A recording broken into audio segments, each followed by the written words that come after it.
Sejam muito bem-vindos e bem-vindas ao primeiro episódio do CSI, o Customer Success Insight. Muito prazer, pessoal. Eu sou o Vinícius Angelini, sou sócio fundador aqui da Lunatic Monkey, a IA que transforma conversas em retenção e receita. E eu serei o responsável aqui por conduzir todo esse papo aqui, toda essa invenção que a nossa empresa teve aqui, de trazer os principais insights do universo de CS, né? E aqui a gente vai investigar tudo, viu, pessoal?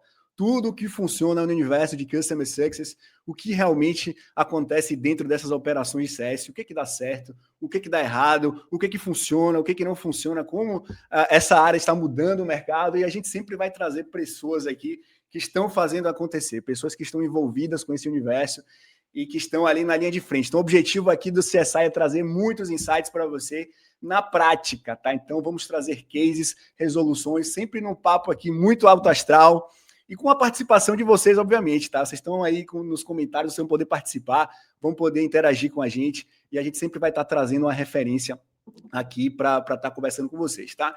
E hoje o nosso papo, pessoal, é um dos momentos assim mais críticos da jornada do cliente, né? A gente está falando de onboard.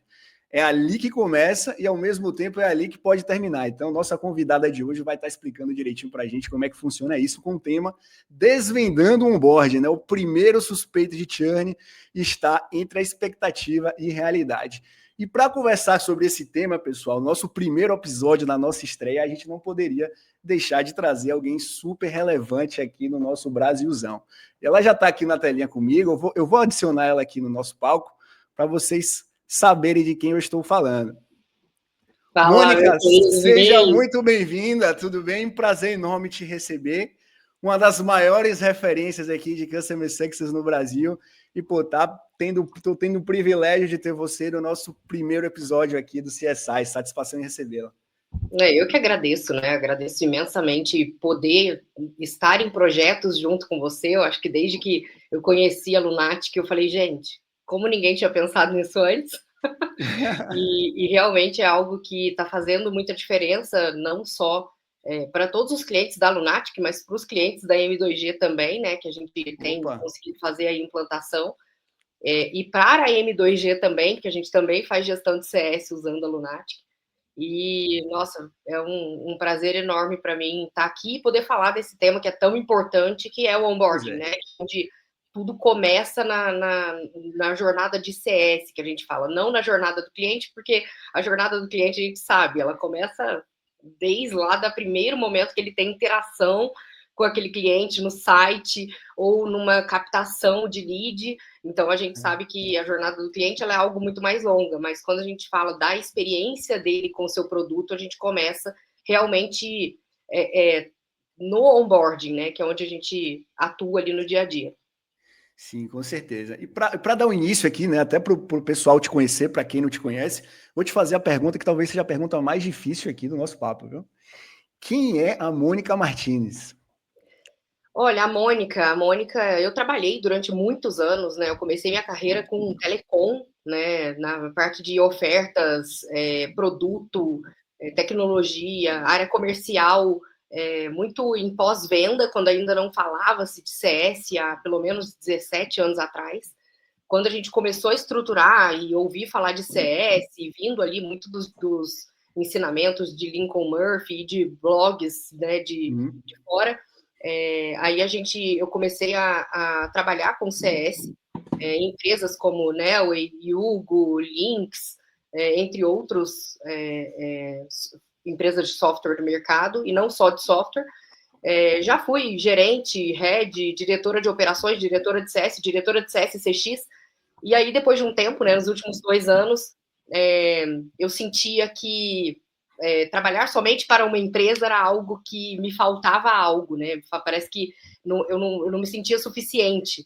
E eu decidi seguir só com a M2G Consultoria, né? Que é a minha empresa hoje. E hoje, desde o final do ano de 2024 para 2025, a M2G Consultoria se tornou o único parceiro enterprise da Zenvia, e o único parceiro que atende, né, e que faz a jornada e que dá atendimento para clientes da Sense Data. Então, hoje a gente tem mais de 80 clientes, sendo pelo menos 60 clientes Sense Data hoje na nossa carteira. Pô, muito legal. E para a gente começar de uma forma leve aqui, já puxando para o nosso tema de onboard, Moni, você se lembra de algum onboard inesquecível que você teve? Aí pode ser como cliente ou pode ser como consultora também. Inesquecível no sentido de, pô, pode ser muito bom ou pode ser muito ruim também. O que te impressionou ali naquele primeiro momento, né? Olha, por incrível que pareça, eu lembro, na hora que você falou de inesquecível, eu lembrei de um caso, que não foi como consultora, que foi como cliente. A primeira vez que eu fui fazer um carro por assinatura, né? Que eu tive um carro por assinatura da Localiza, e na época eu orcei com várias, né? Com a Localiza, com a Movida, com várias empresas do mercado. E eu tava insegura, tipo, gente, será que isso dá certo? Será que depois eu vou ter um custo muito maior do que, né? Então a gente fica com aquela coisa insegura. E várias me jogavam para o site e falavam assim: ah, você tem que fazer sua assinatura pelo site. Você tem que fazer sua assinatura pelo site. A Localiza me chamou no WhatsApp. Eu lembro até hoje, era Yuri, o nome da pessoa que me atendeu. E o Yuri Marca aí. tirou minhas dúvidas, esclareceu o que eu tinha para esclarecer, me mandou a versão de contrato. No dia seguinte, outra pessoa me chamou, então você começa a perceber como a jornada bem estabelecida, ela te cativa. Então, acho que no momento em que eu percebi que eu não precisava ir atrás, ou cobrar, ou ter dúvidas, e eles sempre estavam à frente, um passo à frente do que eu imaginava que seria o próximo passo, né? Eu falei, caraca, eu fiquei impressionada, realmente, né? Até desde a solicitação do carro, até a expectativa de o carro vai 3 meses para chegar, o carro chegou em 2. Era um carro zero, você vai buscar em tal lugar, você vai na oficina tal, você vai fazer tal coisa. Então, eles foram setando a minha expectativa desde o começo de uma forma muito brilhante. Depois de um ano, 2 anos, eu não sei o que aconteceu, que por incrível que pareça, eu percebi consideravelmente que teve alguma mudança estrutural e eu não estava conseguindo mais contato com o suporte deles. Mas eu lembro que esse onboarding, para mim, foi, assim, impressionante. Eu lembro na época que eu até gravei um vídeo sobre ele. E você com certeza conseguiu tirar daquela sua experiência algum insight para você poder impor ali dentro das suas consultorias, dentro do seu aprendizado, né? Sem sombra de dúvidas, isso pode ter sido relevante para você, né? Com certeza, e é uma coisa que eu falo para todo mundo. Quando a gente está estruturando um processo de vendas, a gente fala de metodologia, a gente fala de estrutura de SDR, de BDR, o marketing muito conectado, fazendo as copies, né? Trabalhei muito conectada nos últimos 2 anos a agências, porque além disso a M2G também é uma pioneira em CS as a Service para infoprodutores, então a gente tem uma ligação muito forte com empresas, né, de marketing digital. E eu percebia que na venda a gente tem muito isso, da copy. A gente vai fazer uma landing page, vamos fazer 9 landing pages diferentes e ver qual vinga, qual traz um retorno maior. Quando o cara clica, manda mensagem, recebe, não sei o quê, nanana.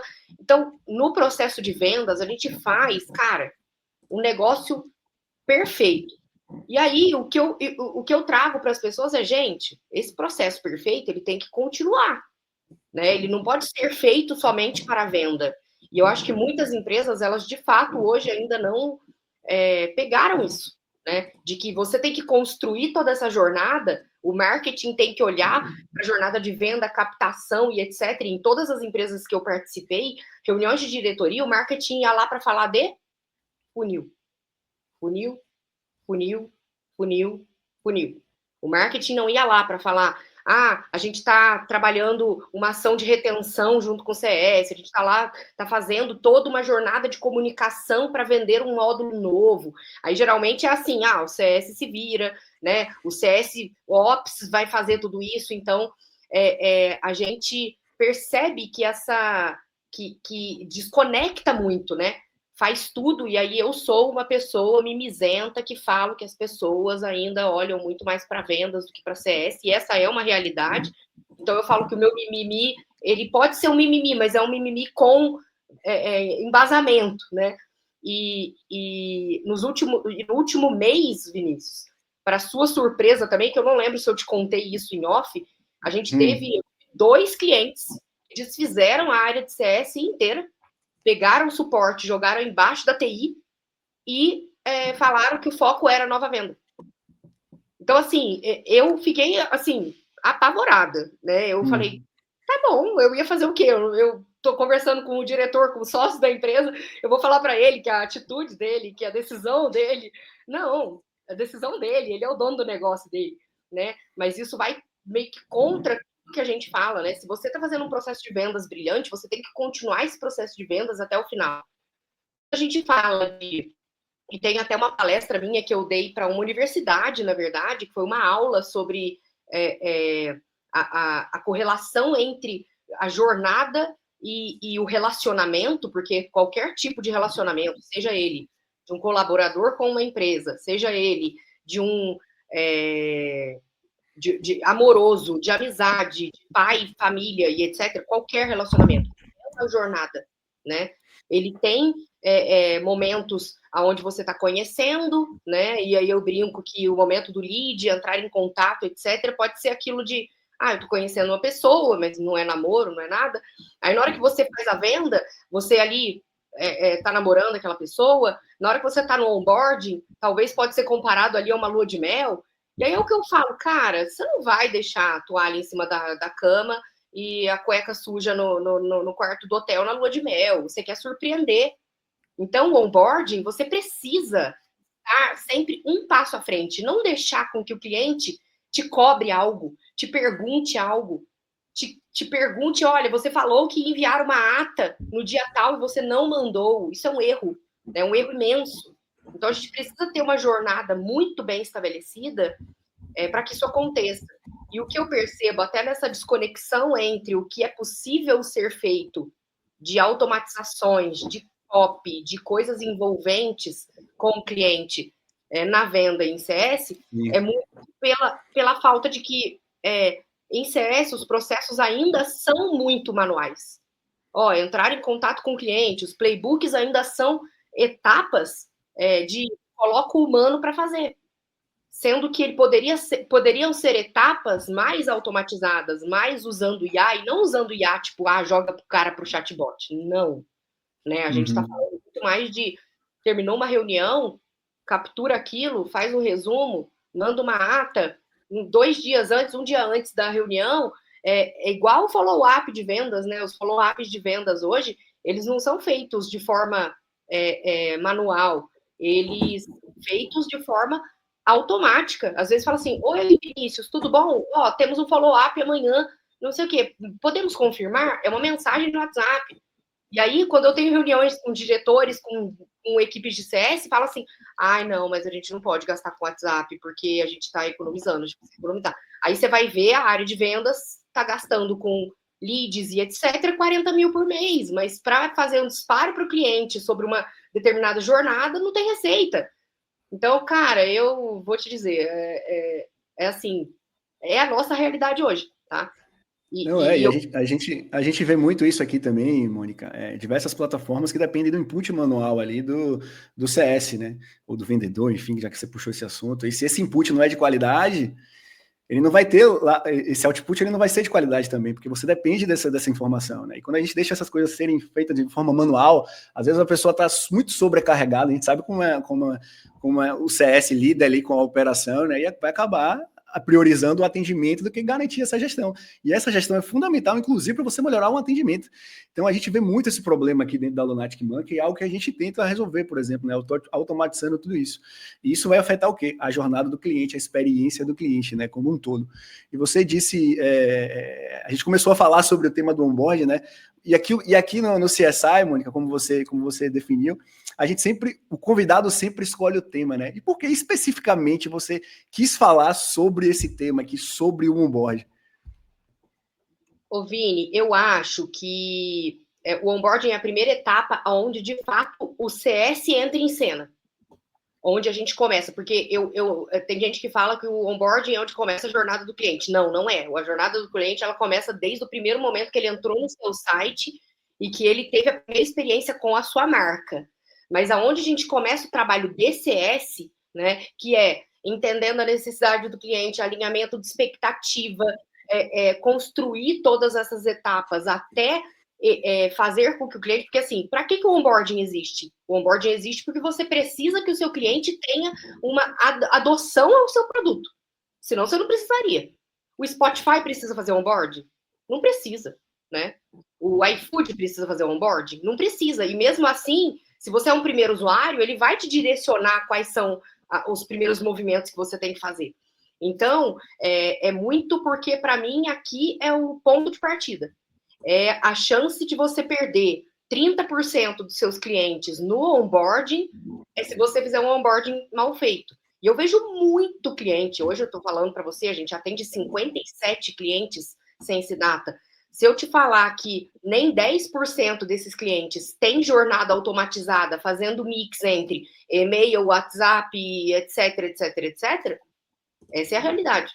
Muitos deles disparo de e-mail e tarefas manuais para o CS cumprir. Disparo de e-mail, tarefas manuais para o CS cumprir. Aonde que a gente para de dar tarefa manual para o CS cumprir e pensa o que eu posso automatizar dessas tarefas manuais? O que eu posso colocar como um botão num e-mail e esse botão vai direcionar o caminho da jornada? Então, muitos que eu falo, você não tem como colocar uma mensagem, né, disparada por ferramentas e etc., que o Sense faz, outras ferramentas também fazem, para colocar pesquisas, etc., dentro como push notification, dentro da sua solução, dentro do seu produto. Ah, gente, não tem essa opção. Aí tenta priorizar com o produto, não é prioridade. Então, assim, tudo isso leva-se em consideração de que talvez a experiência do cliente ao longo da jornada e a experiência do cliente do onboarding não seja, de fato, prioridade das empresas. Né? E eu vejo isso que é muito fácil falar, eu tenho um time de Customer Success, eu me preocupo com a experiência do meu cliente. São coisas completamente diferentes. Você ter um time de Customer Success é uma coisa. É a mesma coisa de eu falar, eu tenho uma Ferrari. Eu saber dirigir uma Ferrari é outra coisa. Eu ser do clube da Ferrari, de não sei o quê, que frequenta Mônaco, é outra coisa. Então, assim, cara, a gente precisa saber, de fato, até onde vai o interesse das empresas genuíno, e aí eu falo genuíno, de olhar para a experiência do seu cliente. E assim, a experiência do cliente e o sucesso do cliente feito, a jornada feita de uma forma muito brilhante e trazendo, e o CS sendo visto pelo cliente não como, esse cara aqui serve para eu tirar dúvida. Tá errado, você está fazendo CS errado se ele for essa pessoa. Agora, se ele for aquela pessoa que você olha e fala assim, cara, tudo ligado a software de gestão, tudo ligado a IA, eu vou falar com o Vinícius porque ele é a minha referência. Aí você está fazendo CS certo. Aí você está fazendo certo o seu papel. Agora, a gente precisa muito de um movimento corporativo, e aí entra uma coisa que eu brinquei, que é o SIM, né? Aí é mais um insight aí. O SIM, eu falo que é cultura, indicadores e metrificação. Primeiro você tem que ter a cultura de olhar para o cliente como coisa mais importante do negócio. Depois você tem que ter indicadores que ajudem você a medir se aquilo de fato está funcionando. Olha o insight aí, hein, gente. Olha o insight chegando. E aí foi por isso, né, Vini, que eu trouxe o tema de onboarding, porque como a gente ia começar com o CSI, eu acho que eu não poderia começar pela retenção, por exemplo. Ô, Moni, deixa eu só pedir para você repetir seu insight, porque teve uma quedinha aqui, você caiu sem querer, mas pode repetir o insight que você falou aqui para a gente colocar? O insight, para mim, é a sigla SIM, só que com C na frente, né? Que é uma das partes de metodologia que a gente ajuda as empresas a implementarem em consultoria, que é cultura, indicadores e medição, né, dessas metrificações. Então, primeiro você tem que ter a cultura, né? Depois você tem que ter indicadores. E aí eu brinco que toda área tem que ter algum indicador que seja uma engrenagem voltada para a experiência do cliente. Por exemplo, produto. Cara, uma célula de sustentação do produto. Como que essa sustentação do produto está sendo olhada? Eu estou olhando para a quantidade de tickets que eu tenho no suporte e levando isso de forma automática para a minha sustentação, para falar, tenho esses top 10 chamados, como que eu transformo isso em funcionalidade para reduzir e deixar com que outros sejam top 10 e fazer com que isso também vá para a sprint depois de 3 meses. Então, cada área tem que ter indicadores claros que movem a experiência do cliente. Não só a área de CS, a área de produtos, o financeiro, a área de contratos, a área de cobrança, todas têm que ter. Moni, gostei, viu? Sim, vamos repetindo aqui para o pessoal pegar: cultura, indicadores e metrificação, seria isso? Exatamente, ou metrificação ou medição daquilo, né? E aí toda Medição. área tem que ter, né? A cultura é algo que não como eu vou te explicar? Cultura não é algo que você manda um e-mail e determina. Cultura é algo que você precisa, termo chulo aqui, macetar dentro da cabeça de todo mundo e ensinar, e tem que ser algo top-down, não adianta, não adianta. Cultura é algo top-down, é algo que tem que vir do alto, Muito legal.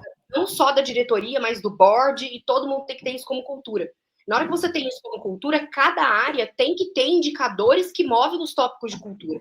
Se o tópico de cultura é diversidade, por exemplo, cada área tem que ter indicadores que movem diversidade. Por exemplo, a quantidade de pessoas com deficiência, ou quantidade de pessoas com qualquer outra coisa relacionada, né, à divergência. E a mesma coisa se é um tópico da cultura ou dos principais tópicos da empresa ali de valores, olhar para a experiência do cliente, cada área tem que ter uma forma de medir isso. O que eu estou fazendo no meu dia a dia para mover, né? O marketing não pode ser uma área que olhe só para nova venda, para funil. Eu vejo hoje o marketing só se fala de go-to-market, de nova venda, funil, lead. Foi o que eu te falei. Eu participei de várias reuniões de diretoria. Se de 10 empresas a gente consegue ter se a gente tiver 2 empresas onde o marketing leve como pauta para reunião de diretoria algo que não é de vendas, eu tiro meu dedinho.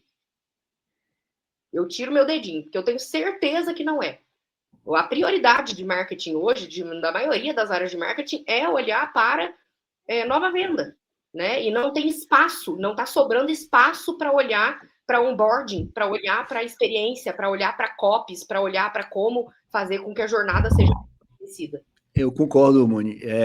Isso, inclusive, é uma cultura que a gente tem aqui no nível do Brasil, né? De olhar sempre o público de vendas, marketing, etc. E é um desafio nosso, com pessoas que trabalham aqui na área de CS, engajar essa cultura, né? De que maneira a gente consegue mostrar que realmente a área de CS é de extrema relevância para dentro da empresa, né? Que ela é capaz de reter, que ela é capaz de trazer receita, que ela é capaz de ser olhada com mais carinho dentro da empresa, né? E eu vejo muito isso, né? E você pode me confirmar, e o pessoal que está aqui também nos comentários, que existe um certo afastamento entre o board e os decisores com a área de CS, né? Muito por conta desse trabalho manual que é feito. E quando a gente não tem dados para mostrar do que está acontecendo, a gente fica difícil de você trazer uma relevância do que está acontecendo e do impacto daquela área para dentro da empresa.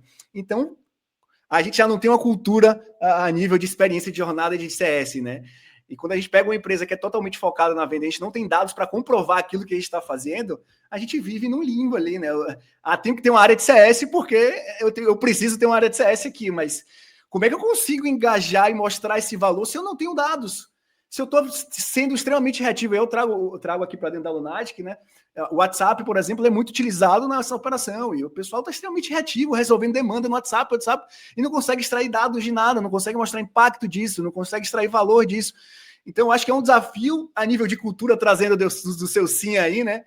O nosso papel como Customer Success é mostrar que aquilo ali está tendo impacto relevante da empresa. E as empresas têm dificuldade de ajustar essa cultura porque não tem dados para tomar essa decisão. Faz sentido o que eu estou falando? Faz total sentido, e aí entra um outro número. Lá vai mais um insight aqui. Na pesquisa realizada no ano passado, mostrou que somente 3% das empresas têm CSOps. Se você. Esses indicadores que você está falando, e esses insights de olhar para a operação, e assim, tem uma pessoa que trabalhou comigo que ela falava muito: se você está dentro da ilha, você enxerga o que está ao seu redor. Se você está fora da ilha, você enxerga a ilha como um todo. O CSOps, ele precisa ser essa pessoa que está fora da ilha. E muitas vezes, o que eles fazem? Nossa operação é pequena, eu não posso ter o CSOps. Aí é o CSM da operação que está fazendo indicadores, análises, tudo isso. Só que, cara, Eu não consigo usar uma outra analogia, senão a minha, o meu mineirês mesmo, que é chupar cana e assoviar. Chupar cana e assoviar. Vou mandar um pedacinho de cana aí para sua casa, Vinícius, pra você gravar um vídeo, você tentando chupar cana e assoviar ao mesmo tempo. Se você conseguir, eu corto mais um dedinho, eu vou ficar só com 8, tá? E olha, vou falar para você, é muito difícil, porque isso não é uma coisa que você ensina. Por isso que eu falo, quando eu teve um vídeo, né? Eu tenho até uma playlist no meu nome no YouTube, se o pessoal procurar vai achar. Tem um dos vídeos que eu gravei com o Jaime de Paula, que é o fundador da Nelway.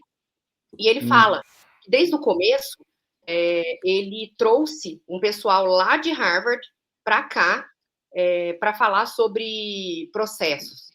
Primeira coisa, quando eles chegaram no Brasil e foram no escritório da Nelway, isso há 15 anos atrás, tira 10, 12 anos atrás, eles falaram assim, e eu queria conversar com a pessoa da sua área de CS. Aí ele falou, que pessoa da minha área de CS? O que é CS? Aí ela falou, mas peraí, você não tem uma área de CS? Aí eles falaram, não tem uma área de CS. Ele falou, não, então tudo que a gente veio fazer aqui, esquece. A gente vai parar tudo e a gente vai estruturar uma área de CS. E aí vieram, tipo, umas 10 pessoas, estudantes de Harvard, para fazer todo o mapeamento de processo, para fazer tudo para a gente ter uma área de CS. Porque, assim, cara, é a mesma coisa. Você precisa acreditar que isso é o futuro, porque todas as empresas estão trabalhando dessa forma. A Nelway provou, e quando eu estava lá, era fato, que a gente brincava que a gente tinha o churn positivo, né? Porque, na verdade, a receita vinha através de indicações do trabalho de CS e o churn estava em torno de 7%. Então, assim, é positivo. Se você tirar a área de CS, você só vai ter churn. Né? É a história do balde furado. Se você olhar só para vendas, você vai ter um balde com furos. Se você tiver área de CS, você pode até ter um balde com furos, mas a área de CS vai ajudar a tampar esses buracos e a encontrar formas de você olhar para a experiência do seu cliente como um todo. Se você se preocupa e não quer que o seu cliente fique abandonado, fique largado, e você quer olhar para a jornada dele como um todo, olhar para o que ele está fazendo ao longo do tempo, você precisa ter alguém ou uma área olhando para isso. Né? E uma das coisas que a gente faz hoje como consultoria, Vini, que tem dado muito certo, é uma coisa chamada CS Ops as a Service. Né? No CS Ops as a Service, a gente pega empresas que falam, muitas empresas falam para mim, Mônica, eu não tenho receita para ter um CS Ops. Aí a gente entrega um CS Ops com um custo muito menor e é uma pessoa que vai ajudar a estruturar esses indicadores dentro da empresa, vai ajudar a construir. A gente pega bases desses clientes de várias coisas, faz análise de clientes, faz um cohort, ajuda a extrair valor que eles mesmos não sabem como começar a fazer. Né? Então, é o que eu falo. Hoje, não adianta a gente dar desculpa de eu não tenho receita. Às vezes, para você trazer resultado, você precisa investir. Né? Investir o tempo todo. Né? Eu tenho a minha meta, eu tenho meu controle, mas a partir do momento que o cliente fala, o cliente não, que o time fala, olha, Mônica, para fazer isso, para chegar nesse resultado, eu acho que a gente precisa de uma pessoa assim, assim, assim. Eu acredito na minha liderança, eu aperto os cintos e eu invisto, né? E eu gostaria muito que todos os diretores, que todas as pessoas se level, que assistissem esse vídeo, que dessem 15% do que é investido em marketing, que investisse na área de CS, para conseguir, de fato, extrair o valor que se espera. É muito fácil você querer que entregue valor, sendo que você não investe, né? Não acredita, não dá tempo e maturidade para que aquela área se desenvolva. Né? E falando de onboarding, principalmente, que é o nosso tema, é muito importante a gente ter os principais tópicos do que a gente espera, do que é uma primeira entrega de valor. Quando a gente fala de uma primeira entrega de valor, é muito importante. Mônica, mas quais são os indicadores de uma primeira entrega de valor? Geralmente, eu pergunto isso nas reuniões de consultoria. O que é uma entrega de valor no seu produto? O cliente ele conseguir logar e conseguir fazer a configuração da tela X, é uma primeira entrega de valor. Primeira linha da entrega de valor. Qual a segunda entrega de valor? Ele conseguir fazer no caso da Sense Data, por exemplo, ele conseguir integrar as bases de dados dele, conseguir criar playbooks, conseguir colocar o time de CS para utilizar.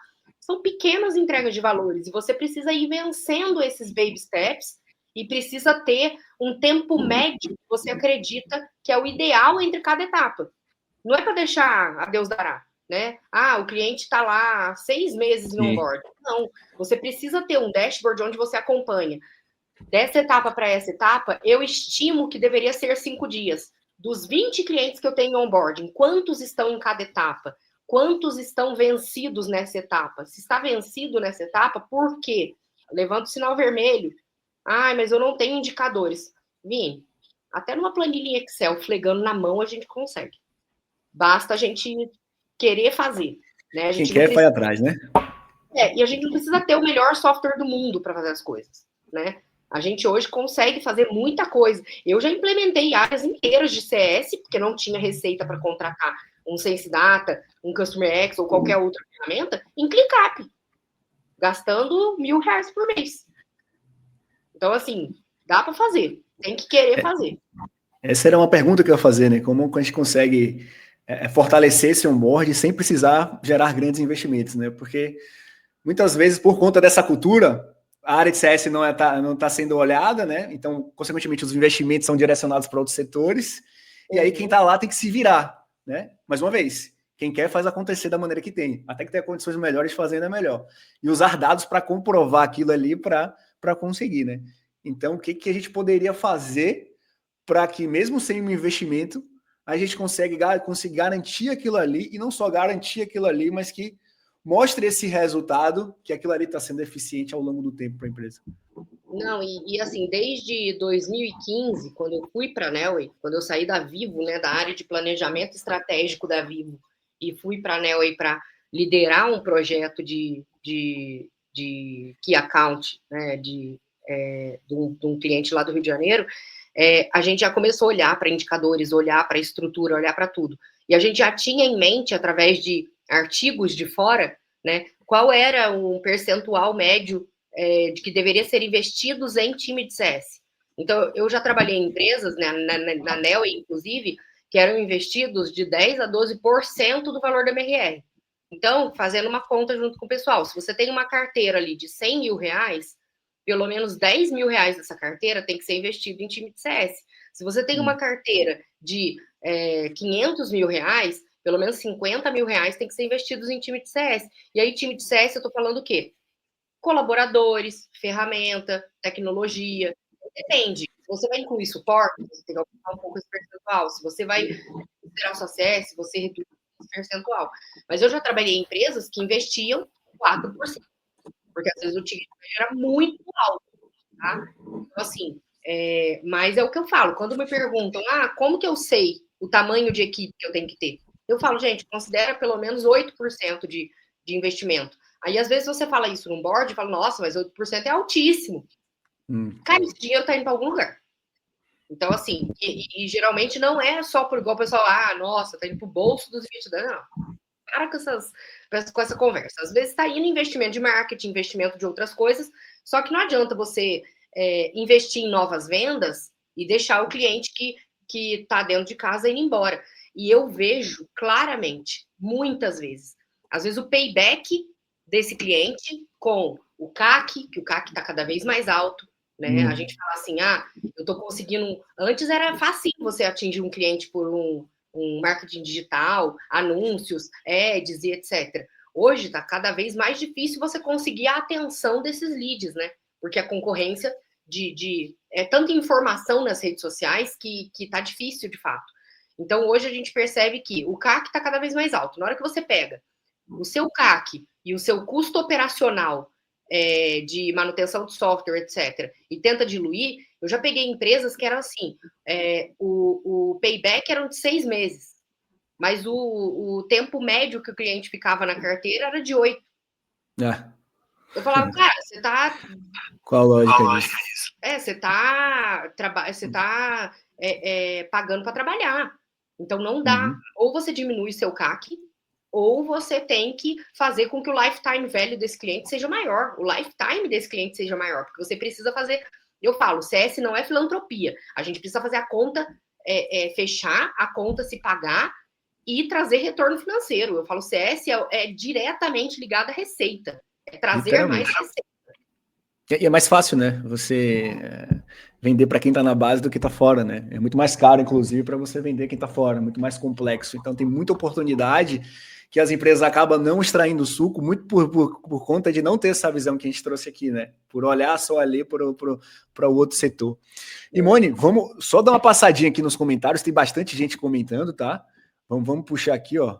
A Alessandra falou, importante as áreas olharem seus indicadores e as estratégias da empresa. Importante o ponto que a Mônica trouxe para reflexão. É isso aí, perfeito. O Lucas, a empresa precisa ser 100% customer-centric. Concorda, Mônica? Concordo plenamente. Plenamente. É a história da cultura que eu falei. A gente precisa ter o olhar para o cliente. Isso. Acredito que todos os pedidos da área de CS em relação a verbas ainda devem ter a frase: nossa base de clientes é o que sustenta o negócio. Precisamos cuidar bem deste tesouro. É um tesouro de verdade, com certeza. Tesouro literalmente, tem muito dinheiro aí dentro. Não, gente, eu já fui chamada para dar consultoria em empresas que a área assim, as áreas têm opiniões completamente divergentes em relação à estratégia, né? E é exatamente isso, Robson. Cultura é a catequização. É você ensinar todos os dias, é você falar todos os dias sobre a importância, sobre colher das áreas, o que essas áreas estão fazendo, né? Porque eu vejo que tem algumas áreas que às vezes elas são mais reativas. Ah, porque o cliente é mal acostumado, porque o cliente é isso, porque o cliente é aquilo. Gente, o cliente paga a conta. Então, defina papéis e responsabilidades, defina alinhamento de expectativa e cobre o cliente da mesma forma que a gente vai cobrar da execução interna. Então, eu não sou uma pessoa que vai ficar super passando pano para o cliente, porque eu acho que o cliente tem a sua responsabilidade. Aí entra uma dor que eu já comentei com o Vini, que hoje os clientes, às vezes eu tenho a sensação de que eles acham que comecei a pagar mensalidade, nossa, eu posso tomar minha pina colada na praia, que o software vai aparecer sozinho funcionando, meus resultados vão aparecer sozinhos operando, e eles meio que terceirizam a responsabilidade de botar as coisas de pé. Né? E eu falo isso com propriedade de uma pessoa que atende mais de 70 clientes hoje.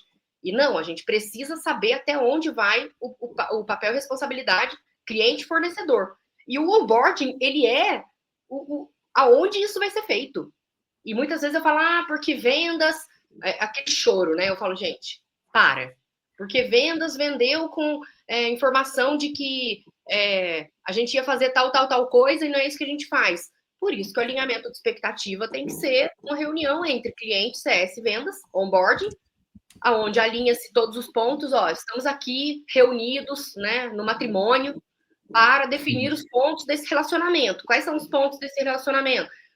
Você cliente, tem que disponibilizar os dados para a gente integrar. Beleza? Beleza. Né? Porque não tem mágica, né? A gente gostaria muito que fosse, mas não é. Então, aí, às vezes, a gente percebe que cobra-se do fornecedor, mas não dá insumos para o fornecedor conseguir trabalhar também. Então, eu acho que todo mundo tem seu papel, sua responsabilidade, e a gente precisa ter isso muito bem mapeado e muito bem definido para não haver discussão de porque eu acho que vocês deveriam me entregar tal coisa. Não, tá aqui o nosso casamento. A gente casou e no nosso casamento, na lua de mel, a gente estava com isso alinhado. Então, isso é necessário, né? Porque excelente. CS é diferente, né? Porque geralmente você namora com uma pessoa, você casa com a mesma pessoa. No papel de CS, na verdade, você namora com o vendedor e você casa com o CS, né? Então, a gente precisa... É verdade, gostei. Gostei desse insight aí. Não é? Tipo, você namora com uma pessoa e, na verdade, deveria ser uma coisa só, porque você está namorando com a empresa, né? Com a empresa. Você casa com a empresa. E, geralmente, você tem essa divergência, né? Não, isso é muito relevante. Pessoal, inclusive, estamos com o nosso QR Code aqui, ó, para participar da comunidade. Então, esse papo aqui não vai acabar aqui, tá? Todos os insights que a gente vai ter, não só da Mônica aqui, mas como de todo o universo do Customer Success, a gente vai estar lá na comunidade do WhatsApp, então fiquem à vontade para participar, que a gente tem muita coisa para trazer bacana por aqui. E aí, Mônica, puxando essa questão ali da cultura, dessa relação entre vendas e de jornada com o cliente, etc., que o próprio cliente namora a empresa, qual é o papel da comunicação, e aí trazendo para o nosso onboard, né? Dentro dessa expectativa e realidade, como é que você enxerga o impacto dessa comunicação dos seus diversos representantes ali que está se relacionando com o cliente, do impacto desse churn dentro desse onboard? Como é que você visualiza isso? Olha, Vini, é por isso que estar todo mundo na mesma página é tão importante. Porque hoje eu vejo que empresas que não têm isso muito estruturado ficam um pega para capar absurdo, né? Porque o cliente falou aquilo, porque o cliente disse aquilo. A partir do momento que você tem a centralidade das informações num lugar só, né? E isso até a Lunatic tem ajudado bastante a gente, porque não tem mais essa coisa de tal pessoa me disse tal coisa. Não, eu tô com o WhatsApp de todo mundo plugado. Uhum. Eu tô lendo a conversa de todo mundo, não porque eu quero ficar fazendo microgerenciamento, mas porque eu tenho ali os insights. A questão de que até na pandemia não era uma realidade a transcrições de reunião. Agora já é uma realidade. E assim, sendo muito sincera, antes a gente fazia a ata na mão. Você é dessa época, Vinícius? Fazia a ata na mão? Eu fazia a ata na mão. Eu tinha que lembrar, enquanto eu estava ali apresentando, eu tinha que lembrar todos os pontos para escrever a ata. Hoje eu vejo CSs, às vezes, reclamando de ter que mandar uma ata, sendo que a IA já está escrevendo para ele. Então, assim, a gente precisa também aprender até onde vai nossa responsabilidade, né? O CS Sim. precisa cumprir o papel e a responsabilidade dele, e é muito importante a gente olhar essa coisa da comunicação é muito importante. Quando a gente tem uma empresa com diversas formas de comunicação, com o cliente eu faço Meet, com o time interno eu faço não sei o quê. Aí eu tenho WhatsApp, eu tenho Slack, eu tenho sinal de fumaça, eu tenho não sei o que lá, eu tenho a nossa ferramenta. Gente, eu tenho a ferramenta de tickets. Você precisa parar na frente de um miro e desenhar o seu processo. E desenhar a sua forma de comunicação e conseguir organizar isso da melhor forma possível. Porque senão ninguém dá conta, né? Se você tem um processo manual absurdo, onde você pega informação daqui, cola para lá, e tem que ficar fazendo micro tarefas para mostrar o que está sendo feito dentro do cliente, isso traz uma ineficiência operacional absurda, né? A partir do momento que você tem as reuniões vou dar exemplos de clientes, né, que são clientes nossos ali, que tem SenseData com o Lunatic e com outras ferramentas também. Então, a transcrição da reunião, que é uma coisa que eu sei que a Lunatic vai entregar em breve, a transcrição da reunião tá com os pontos e os indicadores dos principais temas. Cara, foi uma reunião um pouco crítica, porque falou sobre cancelamento, porque falou sobre insatisfação. Então, ela já vai com um score 2. Aí, na hora que essa reunião sobe como uma atividade, como score 2, eu, como gestora, já sou sinalizada que uma reunião foi feita e o score dessa reunião é 2. Né? Eu não preciso que o CS da minha carteira me sinalize, né? A partir do momento que eu boto a inteligência artificial para fazer o que de fato eu quero que a inteligência artificial faça, é fundamental, como a Natália trouxe aqui nos comentários, né? A gente precisa ser homem de channel, mas as informações têm que ser centralizadas, né? Então, isso é muito importante. A comunicação é muito importante, mas a centralização de toda a informação num lugar só é mais importante ainda. Aqui o Robson também fala, comunicação entrega de valor muito boa, escuta ativa, comunicação clara com responsabilidade do que o receptor entende. É isso aí. Moni, e aí vamos trazer um pouquinho para a prática, assim, se a gente for ser prático mesmo, né? Dentro de um case que você teve, você é uma referência, você já trabalhou e aplicou aí consultoria em diversas empresas. Tem algum case que você acha que alguma coisa que você fez ali que mudou o jogo de como era, o que você fez que passou a ter um resultado assim? O que vem na sua mente ali quando a gente fala de case de sucesso aí focado no nosso tema aqui, que é o onboard? Olha, Vini, eu acho que todas as empresas que eu passei, eu acabei deixando um pouco, né, de melhoras de processo. Eu sou uma pessoa muito de processos, né? E quando a gente fala de onboarding, muitas áreas não tinham onboarding, né? Muitas áreas, elas têm o CS e não tem a separação de onboarding e ongoing. Para alguns negócios, isso pode fazer sentido, tá? Mas eu vejo que o onboarding ele é muito mais importante você ter ele muito bem definido para ele não disputar atenção com o cliente que já está em navegação de cruzeiro, com o cliente que já está em adoção. Então, porque são métricas diferentes, são formas de controlar diferentes. Então, eu vejo até pelo próprio onboarding da Sense Data, que para mim é uma referência, né? Porque hoje a gente vê que é um onboarding bem estruturado, onde a gente tem um checklist e um cronograma de como vai ser feito cada interação, cada ação, cada execução, onde a gente define quais são as bases que vão ser integradas desde o primeiro momento junto com o cliente, o que a gente vai entregar, quais são as entregas de valor atrelada a cada base, quais são os casos de sucesso que o cliente tem que mapear. Então, tudo isso é mapeado pelo time da Sense Data quando vai realizar o onboarding, e em todas as empresas que eu passei, né, tanto na Yugo, quanto na Lynx, quanto na própria Nelway, a gente sempre define, eu acho que definir as etapas do que é o onboarding para aquele produto, e às vezes não é um onboarding só, às vezes você precisa definir um onboarding para o produto tal, outro onboarding para o produto tal, porque são entregas diferentes, são valores diferentes, são sensações diferentes, porque muitas vezes os clientes às vezes têm muitos módulos, né? Então, eu acho que definir essas etapas, não tô dizendo de um case específico, mas em todos eles, eu acho que o fundamental para a gente extrair valor é definir as etapas, definir o tempo que ele tem que passar em cada etapa e você ter um looker plugado numa planilha de Excel que seja trazendo isso como realidade, como gráfico. Então, eu sempre coloquei isso de pé desde o começo para conseguir levar em reuniões de diretoria e poder mostrar alguma coisa. Isso. É isso que eu ia falar.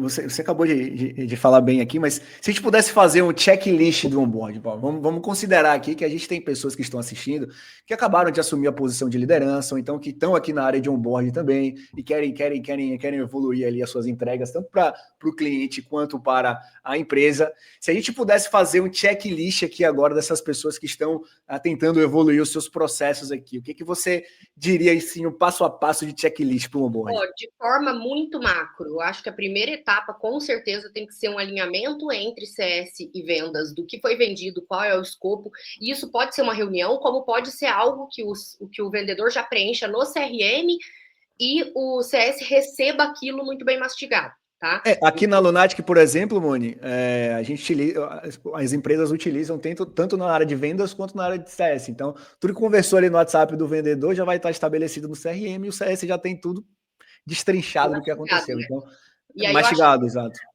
a primeira etapa tem que ser esse alinhamento inicial, depois o kickoff entre cliente, CS e, se necessário, vendas, dependendo da complexidade do produto, tem que ter um kickoff. Nesse kickoff tem que ser apresentada uma linha do tempo, de quanto tempo ele vai passar em onboarding, quantas reuniões ele tem direito, quantos treinamentos ele vai ter, a importância, que é o que a gente sempre fala, né? Não se constrói nada sem o engajamento do cliente de querer construir junto. Então, é uma via de mão dupla, né? Então, ter esse alinhamento com o cliente é muito importante. Depois disso, vai conduzindo as etapas. Então, se o cliente tem um processo de implantação muito complexo, definir todas as etapas desse processo de implantação e ir vencendo etapa a etapa. E lembrando que é muito importante, mesmo que seja numa planilha, você ter etapa tal, início e fim, quantos dias fez, count da célula data tal para data tal, né? Se for pensar no Excel, é simples. E você saber qual é o padrão de quantidade de dias que você define para cada etapa e quantos clientes estão a quantos dias em cada etapa, porque aí você sabe quem são os outliers, ou seja, quem são os que estão passando completamente daquilo. E muitas vezes a gente precisa, às vezes, voltar para dentro de casa e falar: comercial, esse cliente aqui, ele não está cumprindo com nada do que foi alinhado. E aí a gente precisa, às vezes, fazer um realinhamento com o cliente e ver: será que ele está no timing de fazer aquela compra? Será que ele tem tudo que ele precisa para conseguir fazer essa implantação de forma rápida, de forma eficiente? Porque às vezes pode ser que ele não tenha maturidade, né, para adquirir algum produto, algum serviço. E essas etapas são muito importantes. E aí, depois da etapa de implantação, a implantação sendo realizada, aí eu acho que entra numa etapa pré-encaminhar para o ongoing e adoção, né? Entender o que ele vai fazer com aquilo implantado, quais são os casos de uso que ele precisa daquilo, e se ele já tem aquilo muito bem mapeado, se o time já está treinado. Então, eu acho que basicamente são essas etapas, né? A gente começa com um alinhamento de expectativas muito bem definido, depois um kickoff muito bem definido com as etapas e quantos dias vai ficar em cada etapa, e aí ir cumprindo, assim, na unha, cada etapa e o que precisa do cliente, o que precisa interno para aquilo ser feito. E aí eu acho que uma coisa que ajuda muito, e que às vezes a empresa não faz, é dar visibilidade para o cliente, mesmo que seja compartilhar uma planilha onde tenha lá, ó, etapa A, você vai fazer. Etapa B, Perfeito. eu vou fazer. Etapa C, você vai fazer. Etapa D, eu vou fazer. Então, às vezes a gente não dá visibilidade para o cliente das etapas. A gente mostra num PPT e depois aquilo Fato. fica dentro de casa. Então, se você não tiver como exibir essa linha do tempo dentro do seu produto, que seria o melhor dos caminhos, né? Imagina o cara logar e falar assim, ó, o seu onboarding tá 30% executado, porque falta isso. Esse é o melhor dos mundos, ter tudo dentro do produto. Não tem como ter tudo dentro do produto? Compartilhe uma planilha. Faz um painel do ClickUp, faz um Trello, faz qualquer coisa, mas dê visibilidade para o seu cliente o que Direção, né? Aqui, a Sandra, inclusive, comentou aqui, ó. Sim, em todas as etapas é importante que o cliente saiba quem esteve à frente daquela etapa. E a partir dali, ele segue para outra etapa e será acompanhado por tal profissional. Ainda que troque de profissional, mas o cliente precisa saber que ele avançou nas etapas, né? Senão ele vai ficar jogado ali no limbo, né? Foi isso que você acabou de falar. Exatamente. E a gente percebe que às vezes o cliente ele não tem a visibilidade do todo. Isso às vezes nem falando de onboarding, mas das outras etapas da jornada também. Às vezes o cliente ele tem uma visão geral. Ah, mas a minha integração era para levar 1 mês e levou 3 meses. Aí na hora que a gente vai olhar o micro, levou 3 meses porque o cliente, ao invés de validar em 1 semana, ele demorou 3 semanas para validar. Ao invés de disponibilizar o dado em tantos dias, ele levou tantos dias. Então, ele olha para o todo e fala, você demorou para me entregar. Mas ele não olha qual é a parte dele de responsabilidade em cada etapa. Por quê? Porque ele não tem a visão. Se ele tem a visão ali de, ó, atrasado, cara, não tem erro.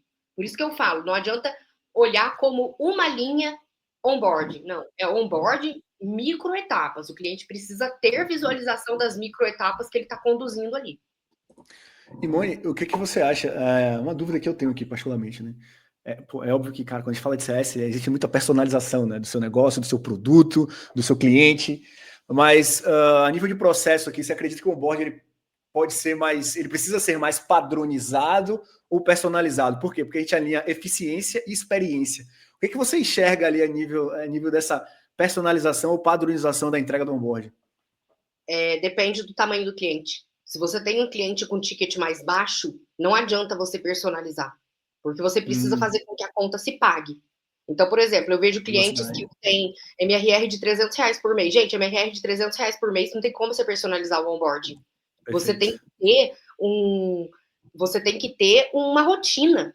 Você não pode ter nem interação humana. Se alguém aqui falar para mim assim, mas o meu MRR de R$300 eu tenho interação humana, eu vou falar, nossa, parabéns. Se você consegue, parabéns. Mas, assim, tem que ter o máximo de automação possível e de preferência em tela, né? Porque aí ele vai saber, falta preencher. Gente, é igual... Alguém já se cadastrou naquele Duolingo de inglês? Já. O onboarding daquilo é maravilhoso. Ele é um PLG, né? Aquilo lá é incrível. Tipo assim, você precisou de um humano para dizer em que nível de inglês você tá? Para dizer se você quer para lazer, se você quer para inglês corporativo, se você quer para não sei o quê? Não. Você vai clicando e você vai avançando, ou seja, é toda uma jornada complexa, porque ele precisa calcular o seu nível de inglês baseado nos seus interesses, mas eles sistematizaram isso. Eles não botaram um humano aqui, o João da Silva, para me ligar lá do Duolingo para me fazer perguntas. Então, muitas vezes, a gente pode colocar isso em tela e o cliente vai avançando, que são as plataformas que a gente fala de user experience, né? Que você vai tendo a navegabilidade, você vai avançando e fazendo com que cumpra todas as etapas, né? Isso, é o Product-Led Growth, né? Que você consiga, através da própria experiência do produto, seguir ali sem nem muita interação ali humana, né? Digamos assim. O Duolingo realmente é uma experiência muito incrível. E a gente vê que muitas vezes o produto ele é lançado com, tipo, trocando a roda do carro com o carro andando. Então, a gente precisa também pensar em evoluções do produto para que o produto rode muitas vezes um pouco mais sozinho, né? A Sandra Pessoal, nesse caso... Só lembrando aqui, pessoal, que a gente vai continuar esse papo na comunidade. Depois, quem quiser fazer pergunta, a gente vai trocar ideia sobre o onboard lá. A Mônica vai estar lá presente também, respondendo todas as suas dúvidas. Mas vamos seguir aqui, porque a gente está partindo para o finalzinho. Tem uma coisa legal aqui para a gente fazer com a Mônica, mas eu quero que todo mundo extraia o máximo possível. A Sandra disse aqui, Mônica, neste caso, onde o cliente ainda não fez a parte dele, você passaria o cliente para o time de onboarding? Porque tem esse ponto também, né? Pô, se o CS pode fazer bonitinho lá, mas se o cliente não cooperar, meu irmão, aí também não dá, né? Como é que você enxerga isso? Sandra, eu já trabalhei em operações onde eu passei, e aí ele entra para uma célula de ongoing, mas vai para um resgate. Como eu já tive situações, dependendo do produto, onde eu não passei. Só que, assim, também não dá para deixar o cliente encalhado em onboarding. O que acontece, na maioria das vezes, é que a gente sinaliza o cliente, você está sendo passado para o time de ongoing, mas você não cumpriu as etapas, só que a gente já passou do tempo, a gente te deu todas as chances possíveis e imagináveis de você reagendar as reuniões, de você fazer os treinamentos, de você fazer... Então, geralmente, eu dou a gente estabelece no processo uma colher de chá, então até, são 3 meses de onboarding, mas a gente espera até 6, né? Então, acho que tudo depende do produto, mas tem que ter tem que ser avisado, né? Não pode ser um negócio, só lança lá para o time de ongoing e seja o que Deus quiser. Ele precisa ser informado e o tempo todo a gente mostrando que a gente está tentando fazer algo que não está tendo contribuição da outra parte. Uhum. Mônica, estamos chegando aqui no encerramento da nossa live, já temos 1 hora, o papo passou muito rápido, pessoal, espero que vocês tenham gostado, mas calma, não acabou não, a gente vai fazer um bate-bola aqui, deixa eu ver que eu estou aprendendo a usar aqui, deixa eu ver se a gente tem um sonzinho aqui para esse bate-bola, tá? Então aqui, Mônica, vai ser, você não sabia dessa parte, aqui é uma interação legal aqui, que a gente pode ter aqui a nível de CS aqui, tudo que aconteceu ali a nível CS, e vamos nessa, eu vou falar algumas coisas aqui, e você vai responder o que parece de imediato aí na sua cabeça, beleza? Um bate-bola aqui com respostas curtas e diretas, pode ser? Pode. No bate-bola, geralmente, eu sou um pouco mais sem filtro, tá? Então, você toma cuidado. É por isso que eu escolhi para você, porque eu sei que eu quero sua essência, eu quero a sua autenticidade, Mônica. Meu Deus. Mas vamos lá, Mônica. Primeira, um livro ou um conteúdo que todo profissional de CS deve ter? Eu acho que todas as leituras possíveis, tanto do blog da Gainsight, em inglês e em português, e também os livros disponíveis dos profissionais de mercado, mas se atentem ao currículo do profissional que está escrevendo o livro. Porque tem livro de gente que nunca fez nada como CS, né? E tem livro de gente que tem carreira de CS. Então, vejam quem tem carreira de CS. Né? Então, acho que eu não vou citar mas eu acho que, por exemplo, os livros e etc. do Lincoln Murphy são importantes. Não li todos, assumo, mas eu acho que existem posts no blog da Gainsight de 10 anos atrás que as pessoas nem começaram a implementar. Boa. Um erro comum em um board que todo mundo deveria evitar. Um erro comum em onboarding que todo mundo... O que acontece é que todo mundo erra ali no onboarding, ok? E há grupo de WhatsApp. Loucura, né? Fazer essa gestão. Se não tem Lunatic Monkey, não faça. Não, mas você está certíssima. É justamente isso. Eu acho que o maior grupo de WhatsApp. Porque o cliente vai querer aquele atendimento imediato o tempo todo. E você não tem sustentabilidade daquilo. Hoje, por exemplo, o que a gente tenta fazer em grupos de WhatsApp é quem nos paga para fazer CS Ops as a Service. Então, eu estou remunerando o profissional para estar ali dando atenção diariamente. Mas no suporte padrão de um software, não faço. Uma ferramenta, uma plataforma de CS que você não vive sem. Sem se dar. Sem se dar. Retenção ou expansão? Expansão para reter. Dados ou relacionamento? Dados para aumentar o relacionamento. Isso, tá meio no muro aí, viu? Ah, para! Tá certíssimo. Tá, vai, dados. Proativo ou reativo? Proativo, sempre. Depende do tamanho do cliente, pera. Mas proativo na maioria das vezes. Mas eu acho que quando a gente está falando de tickets muito baixos e de clientes muito low touch, a gente tem que ser um pouco mais reativo no humano, mas a gente pode ser proativo nas ações one-to-many. Boa. WhatsApp ou e-mail? Hoje, eu brinco com todo mundo, é o mal necessário o WhatsApp. Não tem como a gente sair dele mais. Mal necessário. Participar do CSI foi? Foi incrível. Como sempre, qualquer troca com você, com Aquino, é maravilhoso. Eu adoro conversar com vocês. Foi uma honra muito grande ter te recebido aqui. Saiba que é recíproco. Pessoal, espero que vocês tenham gostado. E antes de terminar, Mônica, o palco é seu. Uma mensagem final aí, né?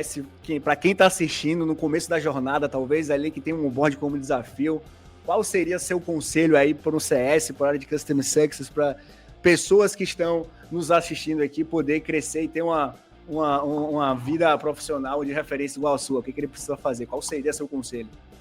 Olha, eu acho que não olhe para job description se você quiser crescer na carreira. Eu acho que você tem que fazer o que é necessário para olhar para a experiência do seu cliente. Então, eu sempre fui uma pessoa que fiz isso, né? Eu não olhava e falava assim, mas eu não vou cobrar o cliente porque isso é papel do financeiro. Cara, se fosse preciso cobrar, eu cobrava. Se fosse preciso fazer suporte, eu fazia.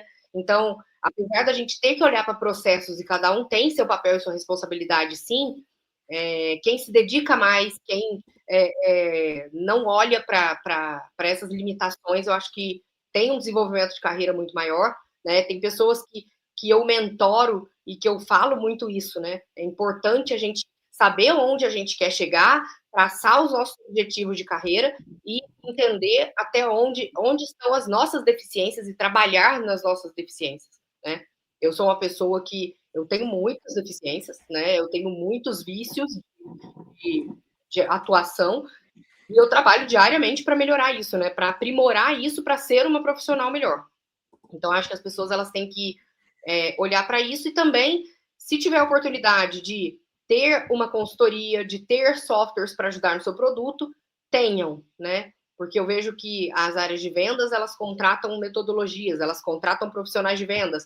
O marketing tem agências, tem empresas direcionando ali a parte de ads, a parte de não sei o quê. E eu percebo que a área de CS, o pessoal quer ser assim, não, eu já sei tudo sobre CS, eu vou ler aqui o blog do fulano e eu vou implementar. Cara, né? A gente tem 15 anos de carreira, não é por causa disso. Então, eu vejo que as empresas elas crescem mais a partir do momento que elas podem ouvir consultores externos e lembrem-se, quem está dentro da ilha não tem a mesma visão de quem está fora da ilha, né? Então, acho que isso é a principal mensagem aqui.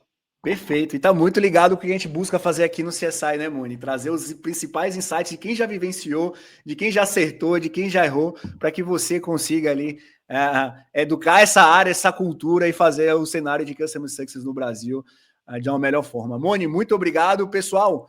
Mas esse papo continua aqui na nossa comunidade, é só ler o QR Code para a gente continuar. Primeiro episódio feito, uma honra te ter aqui, muito obrigado e até a próxima, Moni.